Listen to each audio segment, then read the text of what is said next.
Dealing with employees' bad behavior is one of the most challenging aspects of being a leader.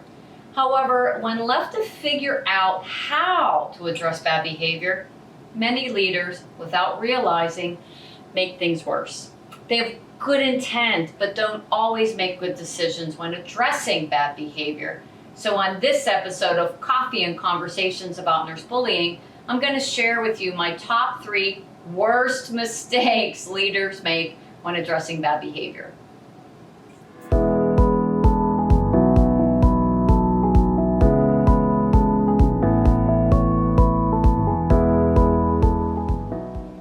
Hi, I'm Dr. Renee Thompson, the CEO of the Healthy Workforce Institute. Welcome to Coffee and Conversations about Nurse Bullying.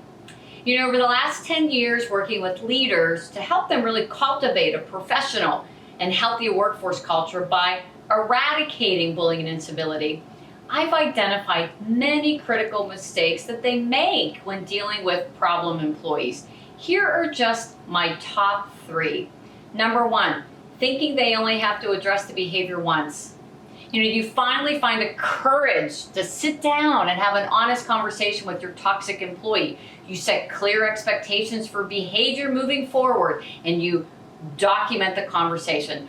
Whew, you did it. And then you scratch her off your list and you thank God you never have to have that conversation again. Wrong. So why do you do it? You know, confronting a strong employee, especially one who is clinically competent, is super uncomfortable. And it takes moral courage to actually tell someone that their behavior is unacceptable, especially because we don't know how they'll react. And because it's so uncomfortable, we never want to have that conversation again. This is a mistake because one conversation won't change anyone's behavior, especially someone who's been behaving badly for decades. What you should do instead is, after the conversation, schedule weekly touch point meetings with this employee to review their progress. It may take some time, but this employee will start to realize that you're serious, and you will either make them step up or you will have an opportunity to step them out.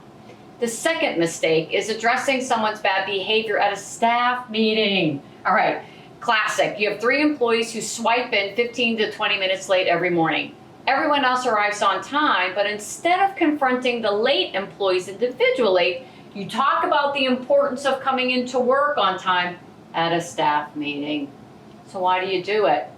Because it's easier on you, especially if you avoid confrontation. This is a mistake because you're going to lose credibility with the rest of your employees.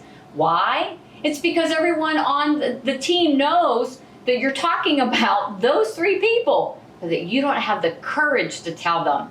It's a passive approach to addressing an issue. Here's the deal. If you're having an issue with just one or just a small handful of employees, address the issue with that person individually. And third, ignoring bad behavior just because an employee is excellent. You know, let's say you have an employee whom you've been dealing with for years. He's a high performer, but toxic. You haven't really done anything about his behavior because he's so good. Why do you do it?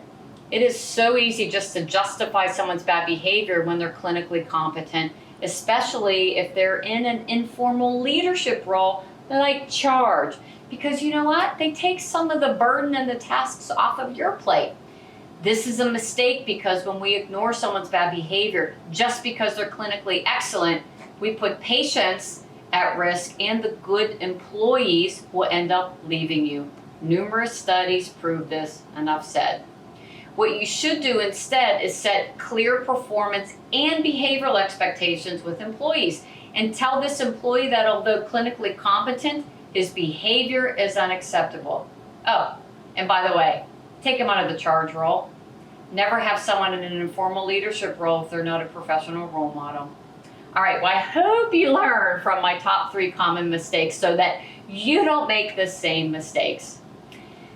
All right, if you like this video, make sure you subscribe to my channel so that you don't miss an episode, and share it with others. And if you really want to learn a little bit more about how you can eradicate bullying and incivility in your department, go to my website, www.healthyworkforceinstitute.com for many more resources. So until our next conversation, be kind, take care, and stay connected.